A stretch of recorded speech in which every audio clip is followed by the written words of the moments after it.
ladies and gentlemen. Welcome to The Drive on YouTube. And this is our season preview show. I am Cody Screaming, being joined by my partner in crime, Lucas Rojas. Lucas, how you doing, bro? What is up, guys? So much news to talk about in the world of the NFL. And we are two days, 1 day away from the NFL, depending on when this show is up. But yeah, we are 1 day, whatever it is, 1 day away from the NFL week 1. That is right. And we are here to bring you coverage, analysis, predictions, all that good stuff here on The Drive. After, we're just coming off a week where cut downs to the 53-man roster were made, and there were some notable cuts too, the likes of Tim Tebow and Reggie Wayne, and me and Lucas, we did videos on those two men this past weekend when those cuts went down, and you can check that out on the Drive YouTube page. Also, you can like us on Facebook and Twitter, where we have constant news updates and videos and miscellaneous media content in the world of the NFL, as facebook.com/thedrivefootball, and at Twitter, which is @thedrive_on-YT.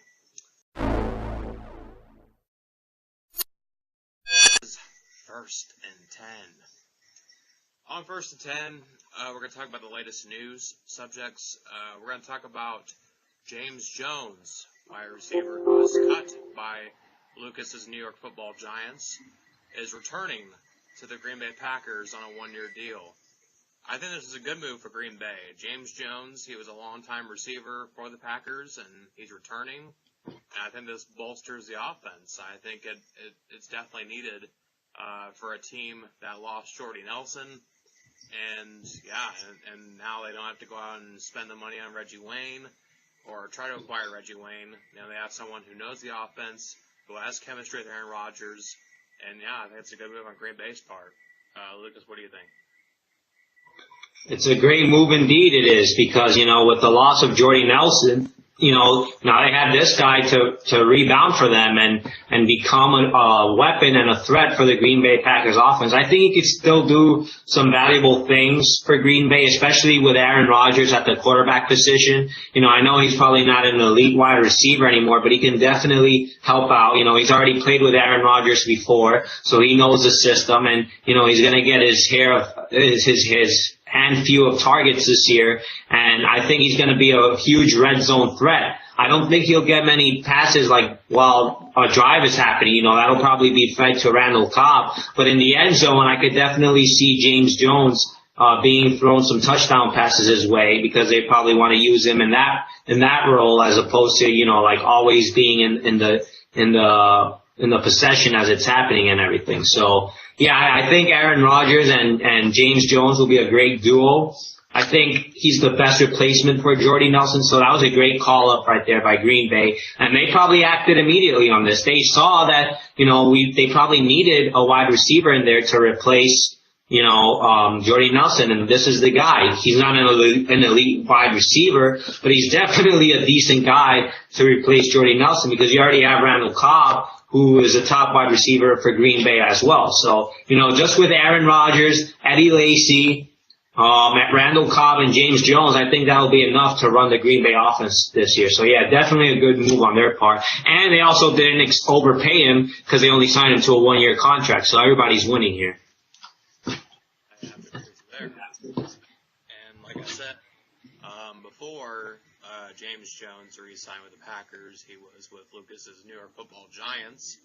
And speaking of the Giants, their star defensive player, Pierre-Paul, isn't quite ready to return. He underwent a physical to determine whether or not he would be able to return to action. And as you all know, Pierre-Paul was involved in a fireworks incident this past 4th of July, which led to him losing a finger on his hand. And now he won't be ready to return, at least for another month. So, yeah, it hurts the Giants, but At the same time, you want this guy healthy. You want him back in action at 100%. And it's going to be hard enough for him to play with a messed up hand, and him being, trying to adjust, to playing football with, not quite all of his fingers intact. But yeah, Jason Pierre-Paul is a valuable player on the Giants defense, and hopefully he'll be able to return sooner than expected. Lucas, I know you're passionate about your New York Football Giants, and you're hoping to have a good season this year. But how much does this affect the Giants not having Jason Pierre-Paul in the lineup for Week 1? Well, I think it hurts them a lot, but at the same time, Jason Pierre-Paul is all about the money here, I think, with this report, because, and I'm going to read this report to you right now on Newsday.com.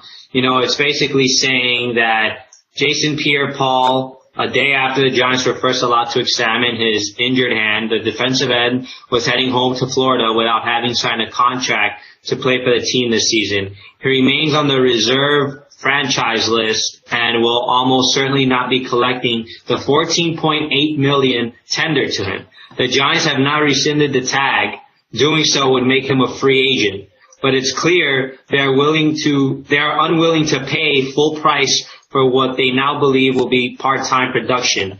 Asked if Pierre-Paul will be on the football field anytime soon, one league source familiar with the situation said he doubts it. So, yeah, this is definitely some big stuff here. And Pierre-Paul and his representatives seem to believe he could play as soon as Sunday night's opener against the Cowboys. And, the agent sent videos of the training to the team, according to an NFL Network report. And, he believed that as long as he could play, he could thereby collect the entire $14.8 million franchise tag tender. So, it's expected that if Pierre-Paul misses any games due to the injuries to his right hand, his salary could be adjusted accordingly, but that would have to be negotiated by both sides. So, basically, he doesn't want to re-sign because, if he signs his deal, the $14.8 million deal, then the Giants could go right ahead and mess with his contract, not pay him fully if he misses any games. So Jason Pierre-Paul now is looking at this situation and saying, well, I'm not going to sign until I'm 100% healthy and I get back on the field. That way he makes sure he gets his money. So to me, I think this is mostly about Jason Pierre-Paul and the money here. I wouldn't be surprised if he missed the entire season because of this, because he probably wants to protect his status. I look at it as this. He probably wants to protect his player status, so when he does, when they go to the off season, he could explore his options as a free agent. That's probably what he wants to do here, because if he plays and he gets hurt again, no team is going to want him. He's not going to get paid.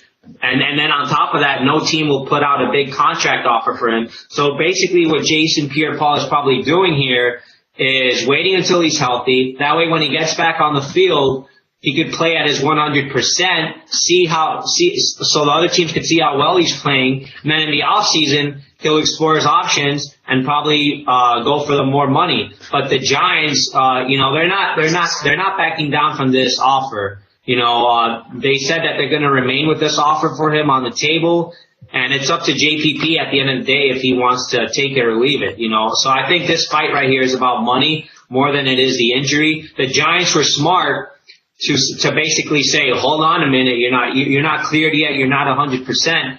So, because if they had cleared him to play on Sunday, Week 1 in the opener, they were going to have to keep him and pay him that money. So I think the Giants were smart. And if JPP wants to walk out, I don't think that's a problem for the Giants, because they could actually benefit from that. They have more space in their salary cap and everything. He's a big time player, and he's asking for a lot of money here. So I think the Giants probably save themselves from this. But then again, you also got to be stupid if you're Jason Pierre-Paul and not wanting to sign this contract and putting the franchise on you, because that's a lot of money that we're talking right there, $14.8 million. I understand why he's not signing it, but I don't know. At the end of the day, I don't know who wins from this situation. Well, I don't think either party wins in this situation. He's the table, not taking the tender. And yeah, you're right. He's looking out for himself. And he's playing it like any other player would in this situation. But that's just my take on it. At the 50, me and Lucas are going to preview Week 1's games and talk a little fantasy football. So yeah, me and Lucas are going to give you guys our picks for Week 1 in the NFL and start off with a season opener. The Patriots versus the Steelers. This is Tom Brady's homecoming, if you will. And he'll be playing, as we discussed. He is back, and the suspension's been nullified. I think the Patriots have something to prove here. I think they do have something to prove, as their claim as the NFL's top team. I say the Patriots win this one over the Steelers. Well, it's going to be a close game, no doubt, between the Patriots and the Steelers on that Thursday night for the season opener. I don't think the Patriots will necessarily blow out the Steelers.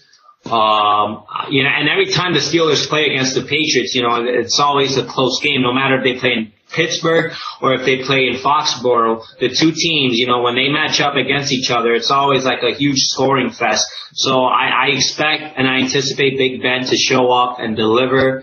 That offense is very explosive even without Le'Veon Bell there. So yeah, I think this is going to be a close game no matter what. But in the end, I expect New England to come through and win the game because it's at home. All eyes are on the Patriots. Tom Brady is probably pissed off with everything that happened this summer and, that whole suspension deal that we're going to talk about later. But yeah, so I expect an angry Tom Brady to show up and at the end of the day just beat the Steelers. And I think the difference in this game will be the Patriots' offense in Rob Gronkowski. I think Rob Gronkowski will make things happen for the Patriots that, will extend drives for them and things like that. The Patriots don't really have a wide receiving core, especially now that Reggie Wayne left. But I think Gronkowski will make the difference. And the Steelers said, they already revealed they plan to be very physical with Rob Gronkowski. But I still, what team is never physical with him? I expect Gronkowski to still come through and overcome the defenders in this game. So I think he'll definitely be the difference. Both teams are going to have weak running games. So I think that ultimately this game will come down to passing and who makes the most plays happen with the football in the air. Well said. Colts, Bills. I expect Andrew Luck to have a good game here against the Bills defense. They will get him pressure. But I expect Indianapolis to once again pull out a victory here against the Buffalo Bills. I'm taking the Colts. I see this being a low-score game. I have the final score of 20. Well, actually, not a low-score game, but also not a high-score game. So I see the final score here being 23-21 Indianapolis. Yeah, because I think that the Buffalo Bills will contain the Indianapolis Colts offense through the first half. They have a great defense this year, and the game is being played at Buffalo. So they're going to be home. So I expect Buffalo to show up and put on a pretty good game against the Colts, and they're probably going to contain them and handle them in the first half. And they're probably going to have the lead in the first half too. But then I see Indianapolis in the second half. Andrew Luck is known for this. They're going to make a comeback somehow, and he's going to put up a few touchdowns, and the final score will be 23-21 Indianapolis. I expect a dominant performance from Aaron Rodgers. Jay Cutler, being Jay Cutler, Green Bay wins. Of course, I'm going to go with the same here. There's no way that Aaron Rodgers and the Green Bay Packers will lose to the Chicago Bears and Jay Cutler, even though they're away. Aaron Rodgers is going to get the job done game 1 against the Bears. There's no ifs, ands, questions about it. Kansas City, Houston. This is an interesting game. both evenly matched teams, I would say. But I'm going to give the edge to the Kansas City Chiefs. I think that they're a better team than the Texans, so my pick goes to the Chiefs. Yeah, this could go either way here because both teams definitely improved in the off season. But at the end of the day, I got to go with the Kansas City Chiefs too. Adding Jeremy Maclin to their offense, to the wide receiving core, gives Alex Smith another option to go with. And, you know, that's going to be a huge duo this year. Alex Smith to Jeremy Maclin. You're going to hear that a lot every Sunday where Alex Smith throws touchdown passes to Jeremy Maclin. We all saw what Jeremy Maclin could do in Philadelphia this year. He's going to be even better under Kansas City system because their system is built for a guy like Jeremy Maclin. So I expect Kansas City to walk away with the victory here. This could be another game that might be close, you know. I don't think this will necessarily be a blowout. This is going to be another close game here that probably comes down to the final minutes. And now we move on to Jacksonville and Carolina. This is a no-brainer for me. Cam Newton and the Carolina Panthers take it. Yeah, Carolina is going to steamroll Jacksonville, and they're going to blow them out. So that's my bold prediction. That's not even a bold prediction. Everybody's predicting this. Cam Newton will probably throw for like 4 touchdown passes. Yeah, they're just gonna, you know, steamroll right by Jacksonville. Cleveland and the Jets. I'm going to take the Browns on this one. I think they have a better overall defense, and yeah, I think they're going to get McCown plenty of pressure in his face, and I think I think Ryan Fitzpatrick is going to get plenty of pressure in his face. So yeah, I think the Browns take it.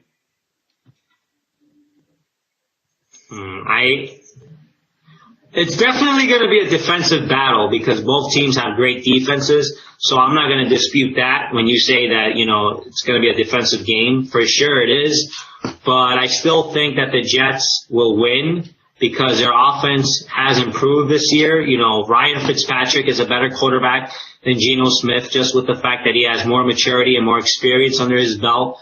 So I expect Ryan Fitzpatrick here to get the job done. You know, he's serious about his job. And then the addition of Brandon Marshall makes the Jets the better team, in my opinion, on offense. So I think that it's going to be a defensive, low-scoring game. But at the end of the day, the Jets' offense will come through, and they're going to discomfort Cleveland's defense in the fourth quarter.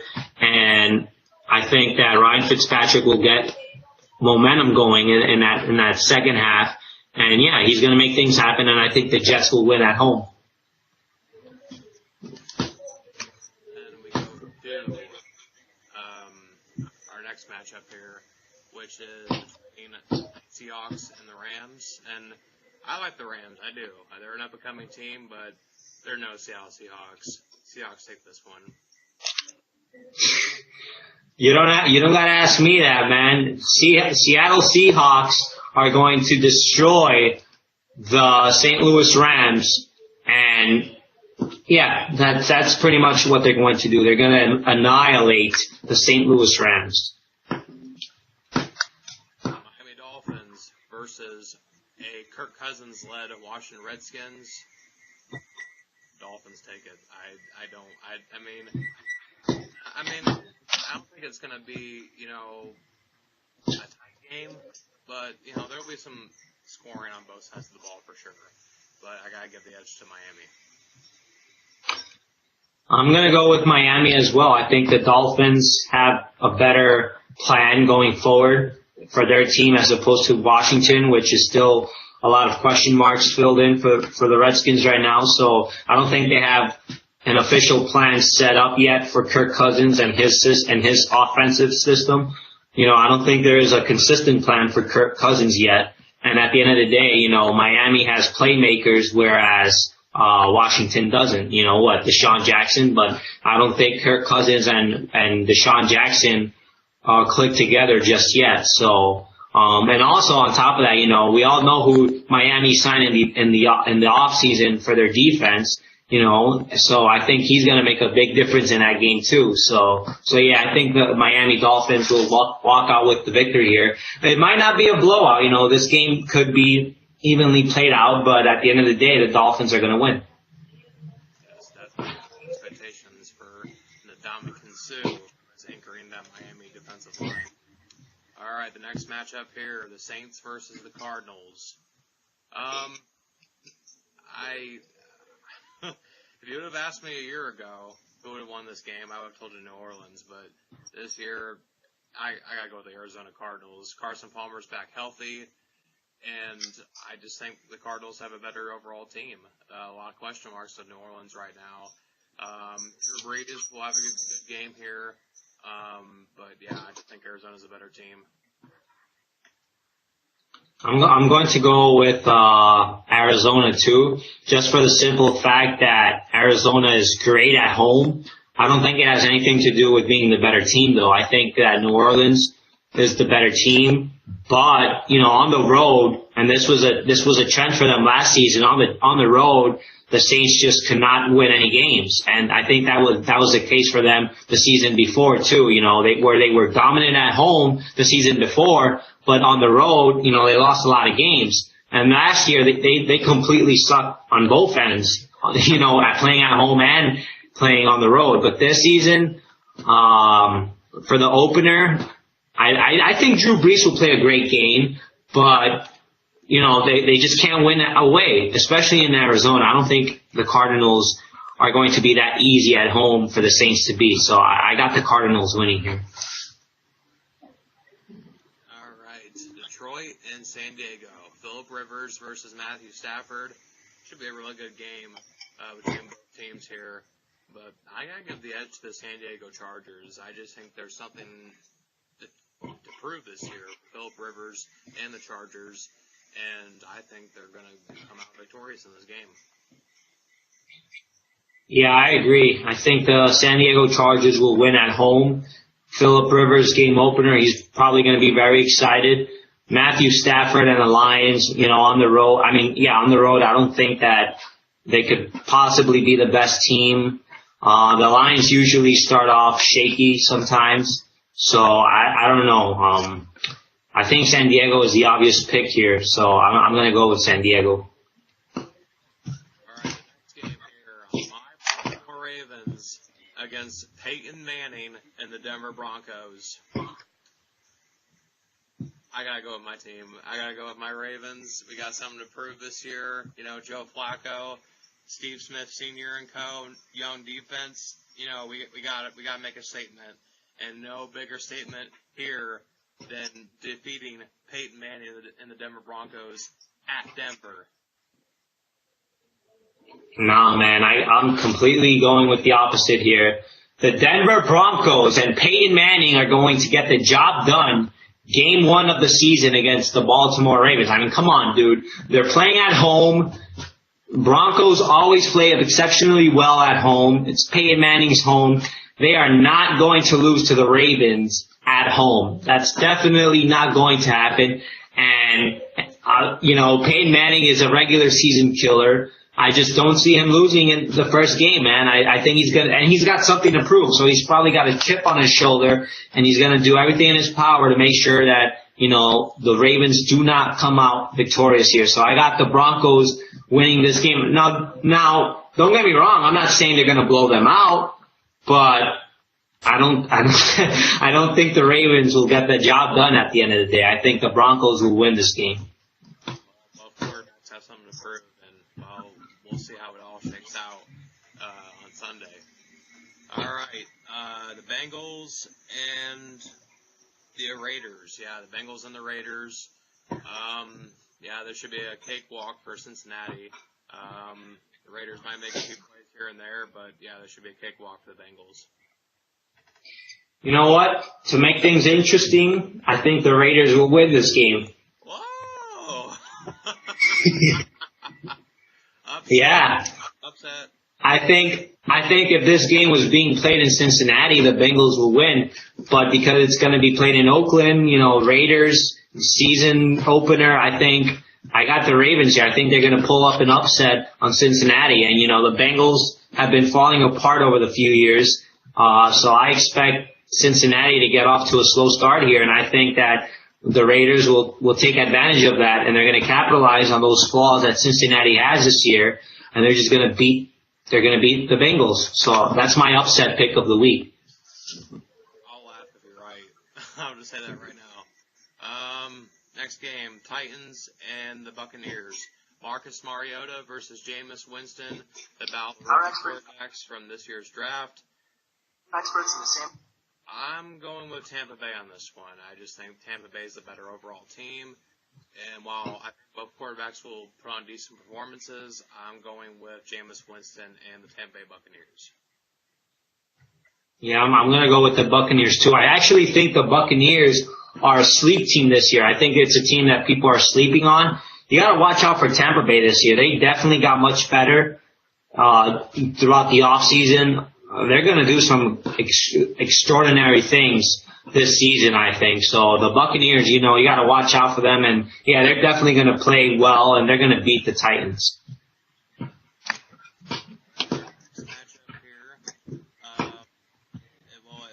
It's a Sunday night game. It's Lucas's New York Football Giants against Romo and the Dallas Cowboys at Jerry World.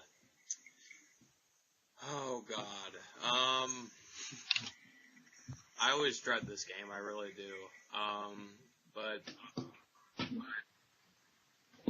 Lucas is gonna hate me for doing this, but I'm gonna go with the Dallas Cowboys. What?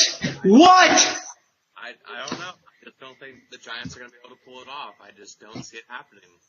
I got to go with Dallas at Jerry World.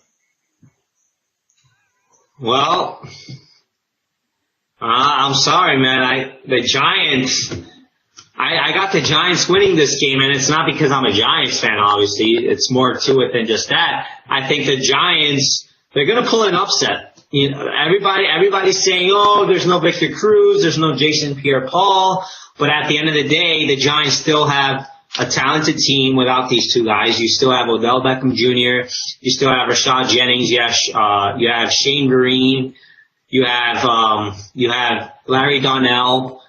So I don't know, man. Every time these two teams play each other, it's always a close game. The Giants, don't take it easy on them, and I think Victor Cruz will be a game time decision, which is going to make it an advantage for the Giants because he'll probably play. I expect Victor Cruz to play game 1 against the Cowboys, and because of that, the Cowboys are not going to know what to expect from Victor Cruz. So I think Victor Cruz will have a big explosive game against the Cowboys, and he's going to make the difference. And I got the Giants winning here because of the difference that Victor Cruz makes in that the Dallas Cowboys don't know what kind of performance to expect from him. Fair enough. And I guess to our Monday night doubleheader, the first game is the Eagles and the Falcons. The Eagles are definitely taking this one. Atlanta still has that explosive offense, that very dangerous passing attack, but the Eagles are the better overall team. But Atlanta's going to show some things, but overall, Eagles are going to win. The Atlanta Falcons will win this game. The Atlanta Falcons will win this game against the Philadelphia Eagles. We're talking about Matty Ice, Matt Ryan, in Atlanta. Nobody ever loses in that. They don't lose in that dome, and they're not going to lose to Philadelphia. And on top of that, they have a new head coach. So I expect some things to happen there for Atlanta this year under the new system.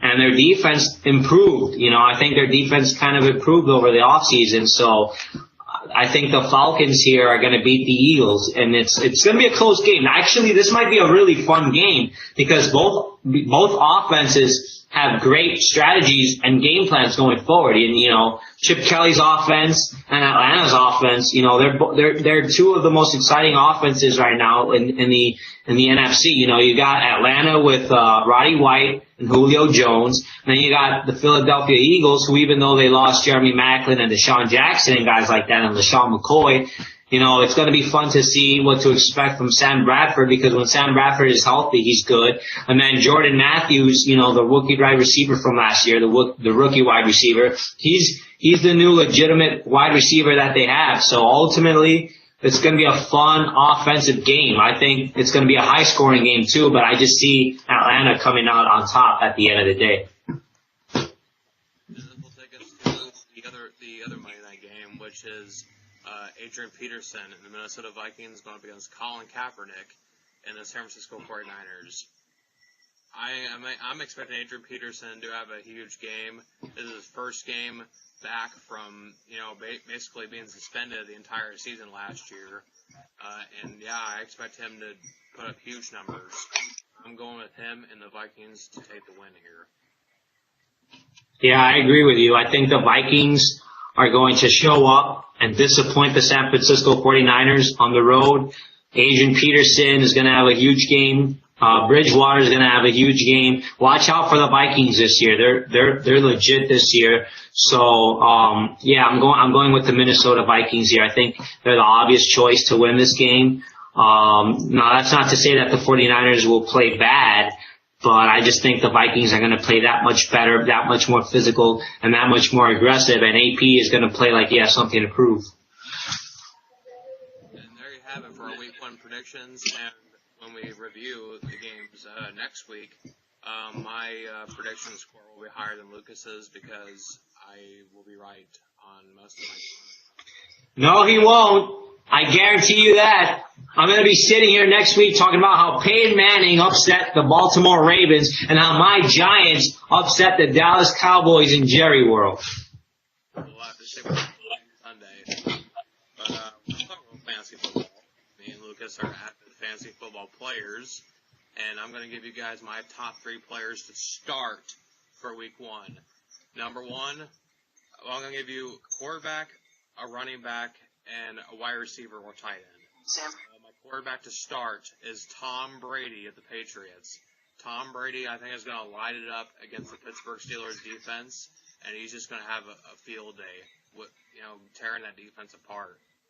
My running back to start for Week 1 is Adrian Peterson of the Minnesota Vikings.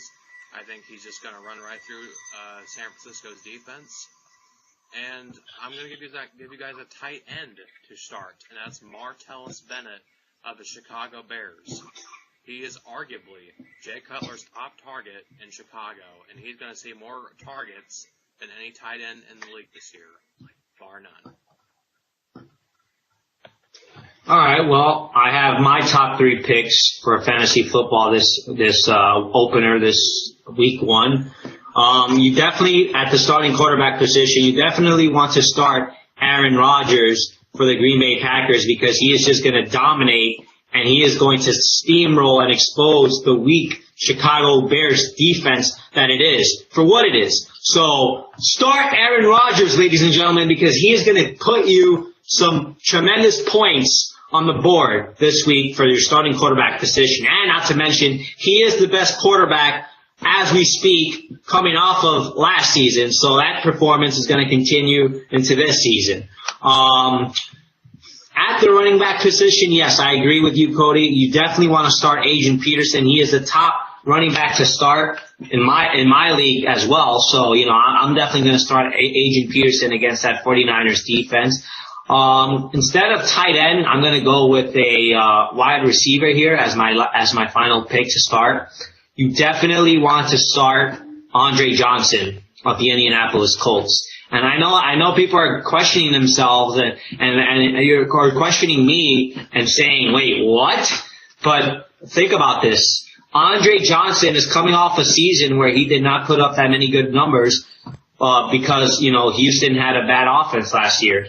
But this season, it's a fresh new start for Andre Johnson under a new system. Andrew Luck is going to feed him so many points this season. And you know what? That dual combination right there of T.Y. Hilton and Andre Johnson, that's going to be a dangerous offensive duo this year. And I expect Andre Johnson to get most of those touchdown passes fed to him. I think T.Y. Hilton will be the playmaker for them in the season, but Andre Johnson will be the guy that, gets them those points in the red zone. So I expect Andre Johnson to have a breakout game and show the world that he still has what it takes to play at the elite position at wide receiver. So yeah, start Andre Johnson because he's probably going to have 3 touchdowns in this game. From Lucas there, but T.Y. Hilton is banged up. He is questionable.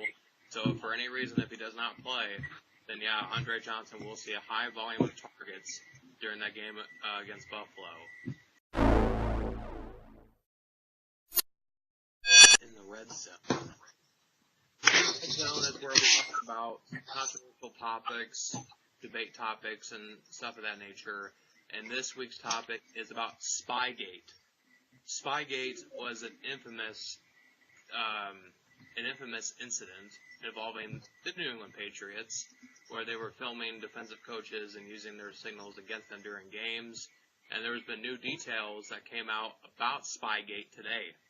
I guess the Patriots have been filming teams since 2000. From 2000 to what was it, Lucas? 2009? 2007. Oh, 2007, my bad. Yeah, so they were filming teams for 7 straight years. Think about that, 7 straight years. That is insane. And also, I'm going to pull up the details here of the report.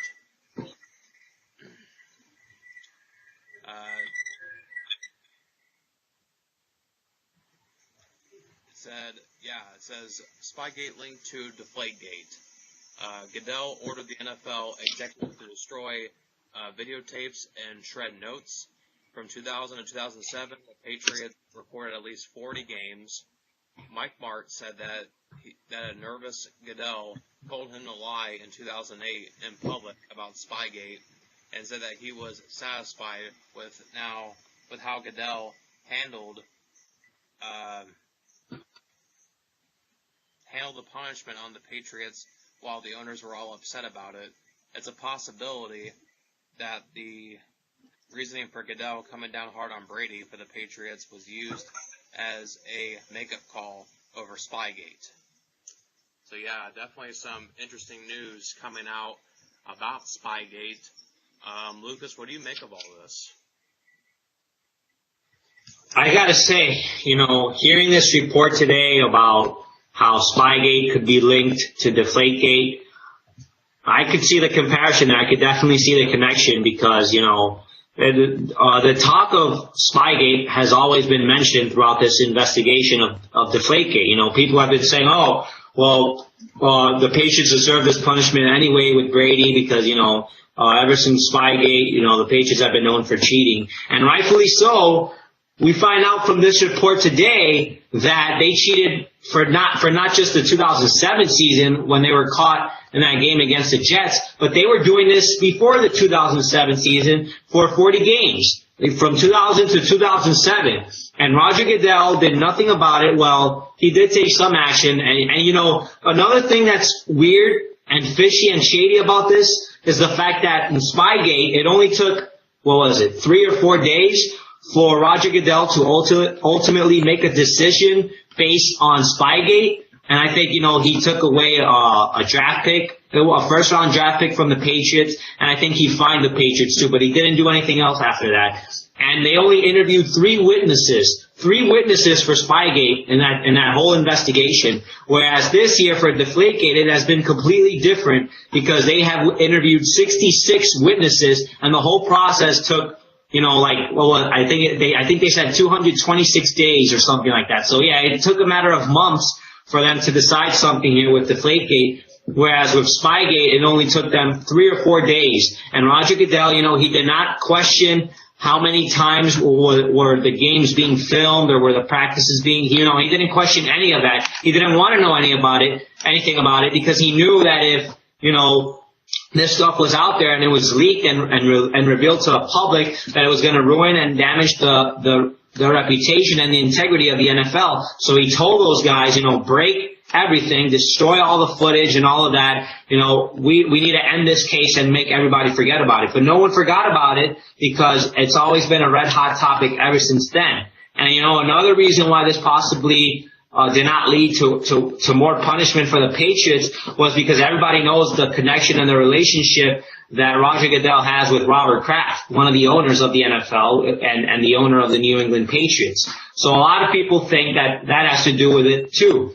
But yeah, this is definitely a way to make up for something that Roger Goodell did wrong in the first place and mishandling the case of the New England Patriots and Spygate. This is his cover-up call to cover himself, make him look good by suspending Tom Brady. Now, don't get me wrong. I don't support Tom Brady and the Patriots for Deflategate either. I'm not defending that case because they're wrong in both cases, and I still think Tom Brady is guilty. But ultimately what this comes down to is the fact that Roger Goodell and the NFL once again look like fools. And the worst part about all of this is that no one's talking about the Patriots now. Everybody's talking about Roger Goodell and whether or not he should step down from authority and the commissioner position. But because of all of this controversy surrounding the NFL and Roger Goodell, no one is talking about the Patriots being cheaters. And that's the worst part about all of this, because the Patriots are just as guilty and responsible for what happened just as much as Roger Goodell is. But no one is sitting there talking about the Patriots. Everybody's looking at Roger Goodell and pointing the finger at him because he didn't take the proper action that was necessary for Spygate. So, I mean, at this point, you know, the NFL, they've lost so many court cases. They've never handled situations like this properly, but because they make the most money, because Roger Goodell makes those owners a lot of money, you know, obviously they're not gonna do anything in their power to try and vote Roger Goodell out of the office. So as long as he's sitting there making them a lot of money, they're gonna be happy with the way things are going right now. And the owners defended Roger Goodell. A lot of owners, you know, were vocal about Roger Goodell coming down on Tom Brady. A prime example of that was Jerry Jones. You know, Jerry Jones was on camera saying that he agreed that this was a proper action taken on Tom Brady when they suspended him. So a lot of these owners, they backed up Roger Goodell this time because a lot of those same owners were pissed off in 2007 and 2008 when Roger Goodell didn't come down hard enough on this with Spygate. So now, you know, he's making it up to the owners, and this was his way of cleaning his hands, making up with the owners, so basically he could continue on with his life. That's basically what this whole thing comes down to. But another thing I have a problem with is the owners knew about this. And if the owners knew about this, then they're just as responsible as well, because, you know, they could have spoken up about this, and they decided not to. So, you know, this is a very fishy situation right now. Roger Goodell is getting himself into a lot of trouble here. And the Patriots are cleaning their hands and getting away with this situation, much like they got away with Spygate. So I think ultimately the Patriots are winning this case, whereas Roger Goodell and the NFL are losing. This by no means makes the NFL look better. After this report, I think this has destroyed Roger Goodell more than it has last week when he lost at court to Tom Brady. Now this report comes out today. That's another slap in the face to Roger Goodell, and that further decreases his reputation of having a good image in the NFL. So Roger Goodell, I'm sorry, buddy, but your time is coming. There's no way that anyone is ever going to look at this guy the same way, and I think that all of this stuff being revealed today is ultimately going to have an impact on the future, in where, you know, they're going to influence the discipline system. They're going to take a different action and a different approach to all of this. I don't think Roger Goodell will be allowed to make judgment calls and decisions based on discipline anymore. And hell, he even said that. You know, he even admitted and opened up to this on Mike and Mike ESPN Radio this morning when they interviewed him and asked him a couple of questions. One of the questions asked was, you know, that discipline system and whether or not, you know, he should assume a different role in that. And Roger Goodell openly said, you know, it's too time consuming for him. He's looking at other ways, or he's going to start looking at other ways in which he could offer this position to someone else. So basically he's saying that he wants to step down from that role of disciplining players and giving that role to somebody else. I think they need to call in an arbitrator, because an arbitrator is always the right thing to do. The arbitrator looks at both cases, both hearings, both appeals, and then the arbitrator makes the decision. But all these years, the NFL has never had an arbitrator, which means that the NFL and Roger Goodell could make a decision, could make a judgment, and then take it to court. So they would have to defend their decision. But in the future, I think they need an arbitrator prior to the NFL making a decision. That way, the arbitrator makes the official decision. So I think that's what should happen, and I think Roger Goodell should step down from that power and role of making decisions based on players, because he has failed with every case of his. So those are my ultimate takes on all of this, and yeah, once again, the NFL loses. Two things. Number one, with Spygate, the Patriots just keep getting away with stuff.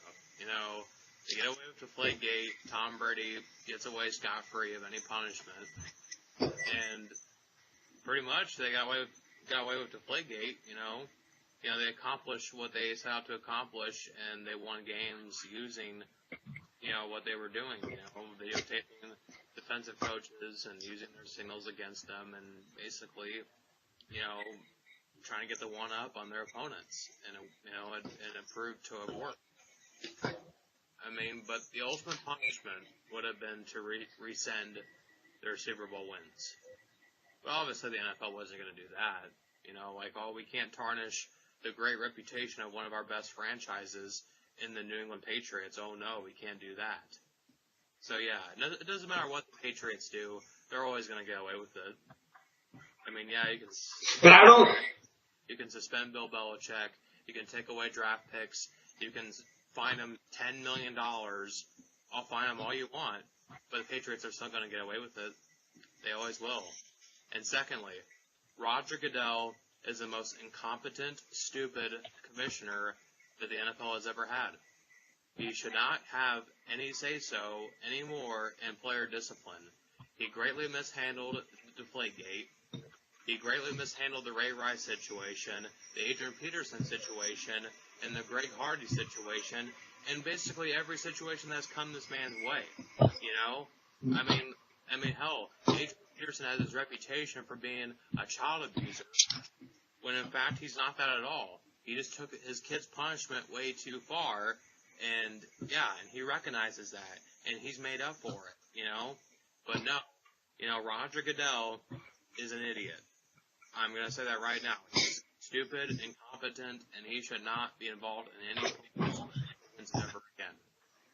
And Cody, you know what a lot of this is about here? It's a lot about the money, because they see that Roger Goodell is bringing so much money to the NFL. He has made it the most popular sport in America, and you can't argue with me and sit there that it's not. It is the top sport, or not the top sport, but the most popular sport in America right now that everybody watches. So they sit there and think that because Roger Goodell has done that for the NFL, that he could ultimately also make decisions based on the game and the players to keep their credibility where it's at. But in fact, he's doing the opposite of that. He's actually ruining the reputation of himself and the league.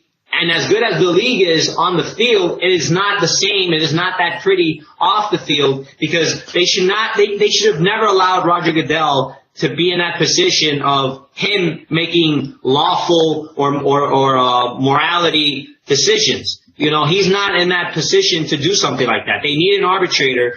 They need a judge. They just need somebody else to handle these cases. I don't know why they would leave that power to an NFL commissioner. That's not in his right. His right as the commissioner of the NFL should strictly be on the game, on the league, the rules of the league, and everything else involving the league. But it should have nothing to do with what happens at court. And, these player cases. That should be something completely separate. And I think they should change the CBA, the collective bargaining agreement, and they got to change some rules up there to where both sides agree that they got to have an arbitrator. I don't think, both sides the players union and the NFL, they both got to have like an equal agreement where somebody else can handle these cases, because Roger Goodell is it's not to blame Roger Goodell, because he's just trying to do what's right. but he knows that he's not the right guy for the job. He's just trying to do his job to the best of his ability. But it's unfortunate for him that he doesn't have the proper knowledge needed for law and for morality-based decisions, because that's not in his authority. And what he knows is how to manage the NFL league, but he does not know how to manage court cases, and that's the difference here. But yeah, the Patriots should definitely serve some punishment too. I don't think it's fair that they're getting away with this. Roger Goodell and the Patriots should both be punished and pay for their consequences. We're just this saga is never gonna end. We're eventually gonna find out more information as weeks go by. This is probably gonna take 1 to 2 years to all be settled by the end of the day, and we're gonna find out who was speaking the truth and who was lying the whole time. So I'm pretty sure there has to be a side that's lying in all of this. And I think I'm missing something that came out of Mike and Mike Radio this morning. Oh yeah, I got it now.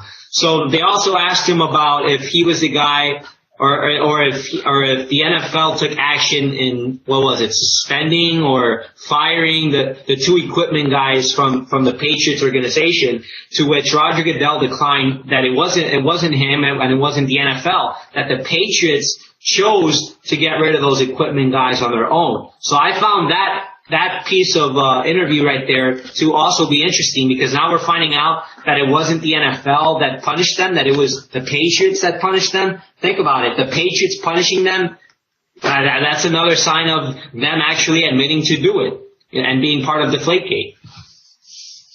I think player discipline should be left up to the teams. I really think it should.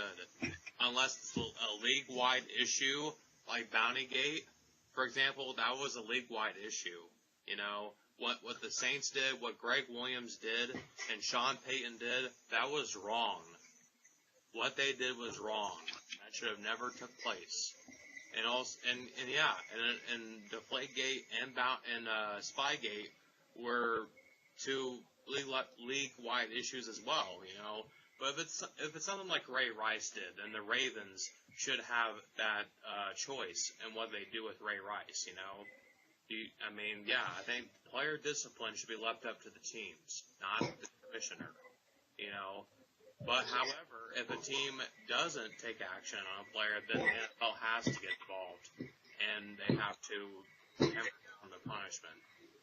But, yeah, this whole thing is just a big mess. And like you said, you know, it's probably going to take quite a bit of time to settle this all out in the courts, and yeah, it's just a big mess, and Roger Goodell should lose his job as far as that goes. Can I ask you a question here?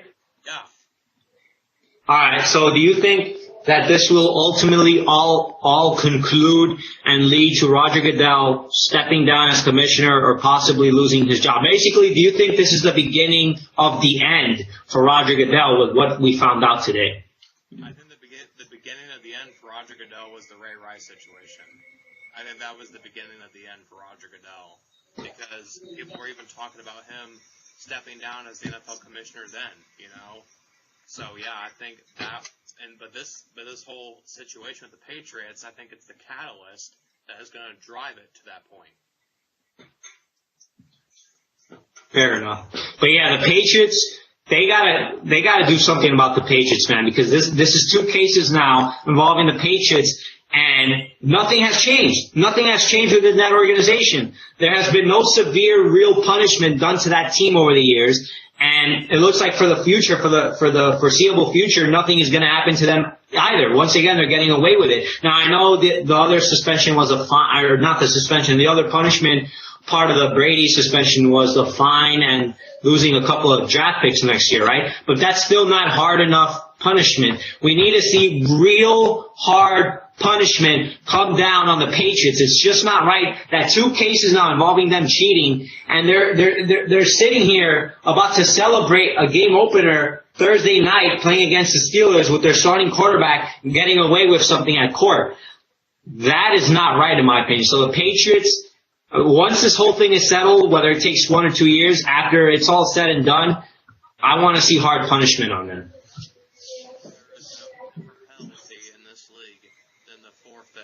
Super Bowl championship. I don't think they can do that, though. Oh, they can. They could. They could if they wanted to, but they're not going to do that. So. But yeah, we'll see. If this was any other team doing this, like the Colts or the Ravens or the Giants, yeah, the NFL would be coming down hard on them. Whereas the Patriots, oh no, we can't touch the Patriots because they're one of our most valued franchises in all the NFL. So we can't do that to them. Just get out of here with that crap.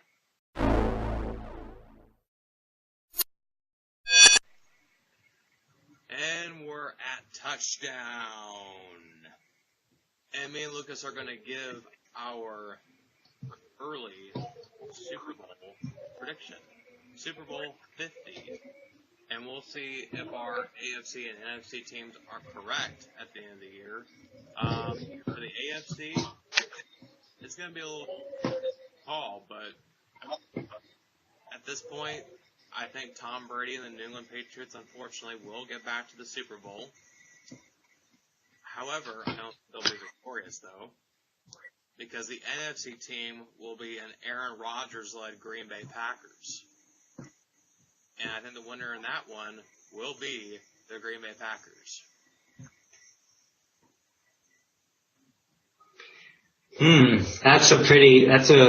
That's a bold statement right there involving the Green Bay Packers. Damn. Super Bowl picks, huh? I guess I could start off with the AFC. First I'm gonna give my winners for each division because right now I'm still trying to think of a clear Super Bowl favorite.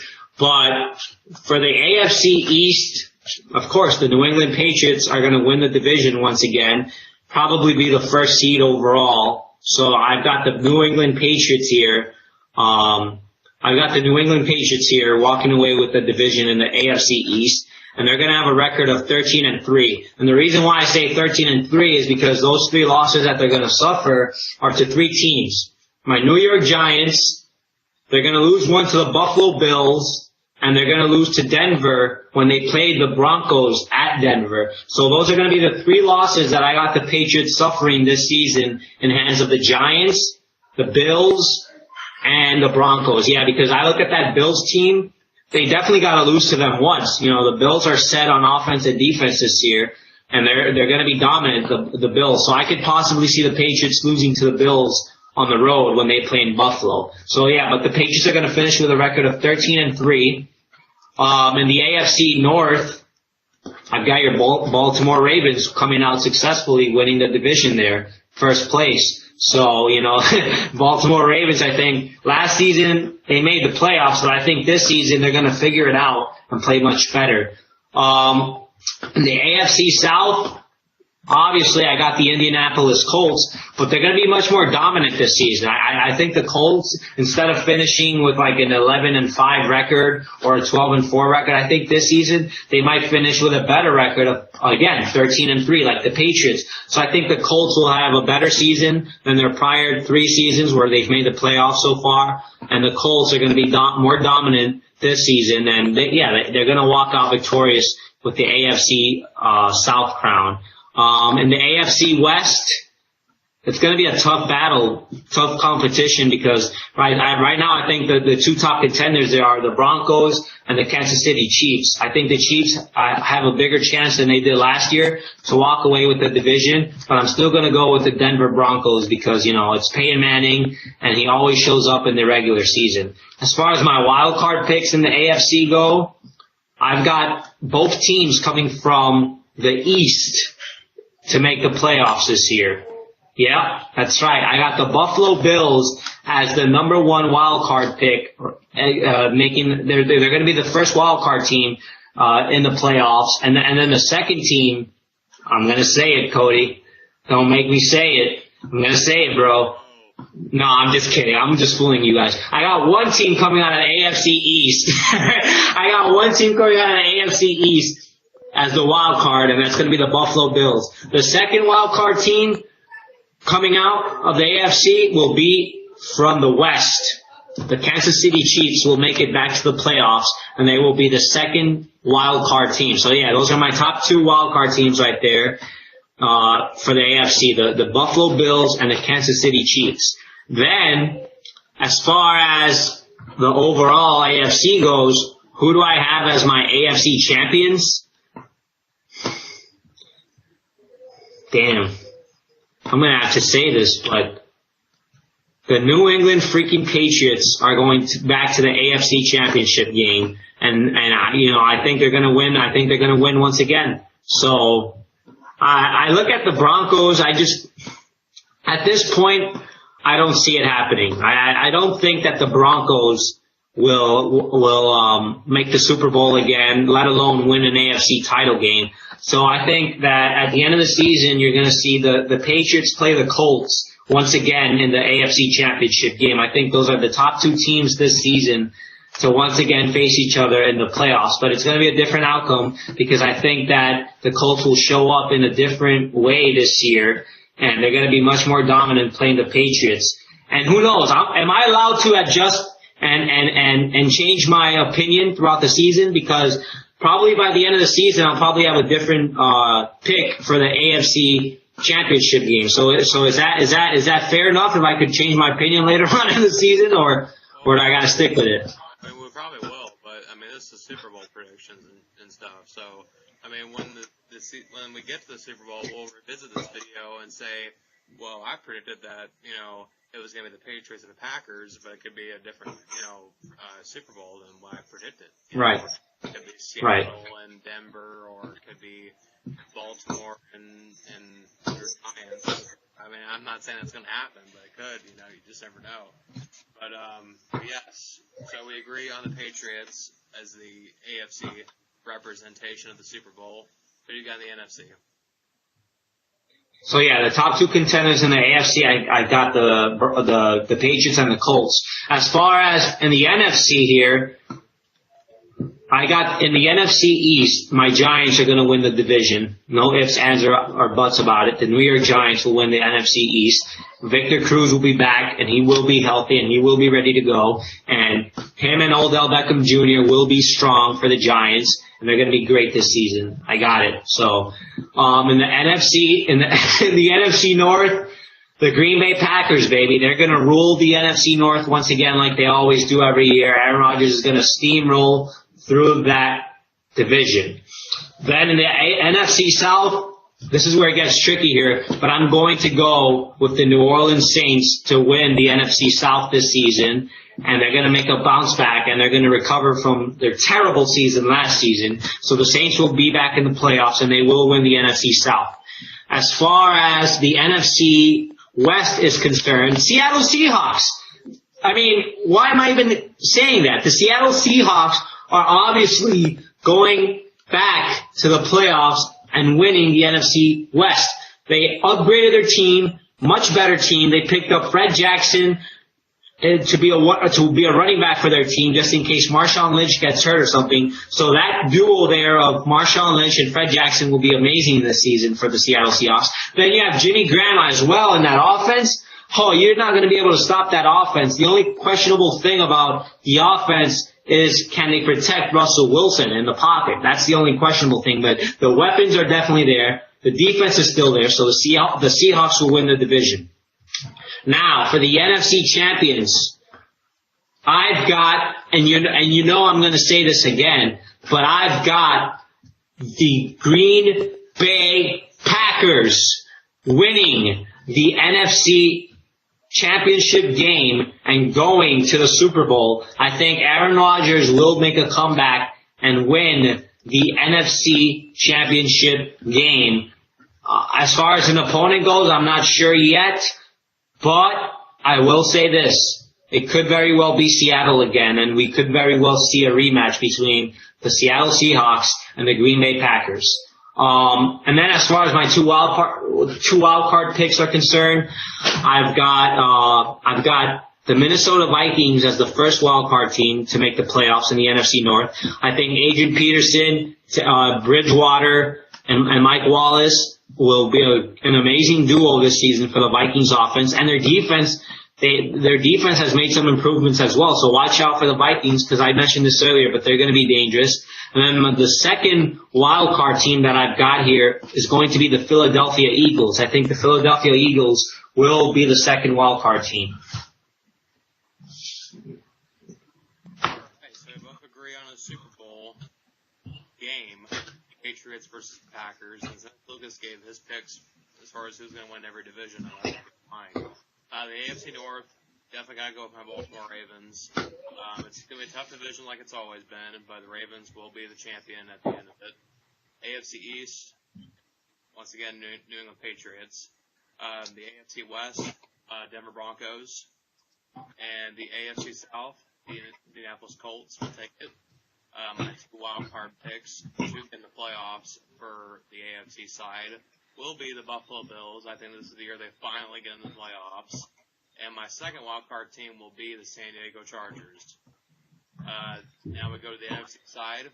NFC North, obviously the Green Bay Packers are going to win their division. There's no ands, ifs, or buts about it. And then the NFC East, I know Lucas is going to be disappointed when I say this, but the Philadelphia Eagles are going to take the division. And then the disappointed. And NFC West, as far as that division is concerned, Seattle, hands down. There's no question about it. And then the NFC South, I got to go with Drew Brees and the Saints on that one. As far as my two wild card picks here, going with Minnesota Vikings from the NFC North. I just think they have all the pieces together, and they're definitely a better put-together team than the Chicago Bears. And my second wild card team, and I know Lucas is going to hate this, but Dallas Cowboys just barely limp in there to make the playoffs ahead of the New York Giants. I'm sorry, bro. Dallas, they have the best offensive line in football, and I think they're just going to barely limp in there. But listen, they could have the best offensive line in the whole NFL. But ultimately, it comes down to, can they get the job done when it comes to passing? Can Tony Romo complete passes? Can he make plays happen? Last season, it was all DeMarco Murray. This season, they don't have Murray. They're still looking for a top running back on their team. And as long as they don't have a running back, it's all going to be Tony Romo. And we all know what happens when it's all about Tony freaking Romo. He chokes. So I think he's going to go back to his choking ways this season. That's why I'm thinking they're going to barely limp into the playoffs. I still think they're a better team than the Giants, but still, I just think that Dallas just has more of an edge than the Giants do, and it's that offensive line. You know, they're the best offensive line in football, bar none. And Romo is. But what about that defense? That defense has a lot of questionable holes. It does. It always does. But the Dallas Cowboys have an edge. They do. They do. We'll see. Yeah. So we both agree that the Patriots will face the Packers in the Super Bowl as our Super Bowl prediction. But I am not going to give you guys a winner at this time. But that's going to wrap up the drive for this week. Thank you guys for tuning in. And everything shakes out on week 1. Peace out, guys. See you in week 2.